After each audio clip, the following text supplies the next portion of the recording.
দেখো বন্ধুরা, আমাদের পাড়ায় আজকে শীতলা কালী মায়ের পুজো। তো সকাল সকাল মায়ের কুলো চলে এসেছে। তো এই মা কিন্তু খুবই জাগ্রত।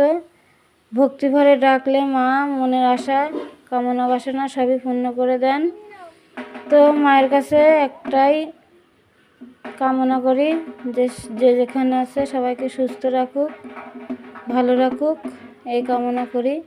আর সকাল সকাল দেখো চান করে মায়ের কাছে বাটা সাজিয়ে দিয়েছি। তো তোমরা কেউ এড়িয়ে না গিয়ে অবশ্যই একবার হলেও ভক্তিভরে মা শীতলার নাম নিয়ে ডাকবে, অবশ্যই তোমাদেরও মনের আশা পূর্ণ করবে। তো জয় মা শীতলা, যে যেখানে আছে সবাইকে ভালো রাখো, সুস্থ রাখো।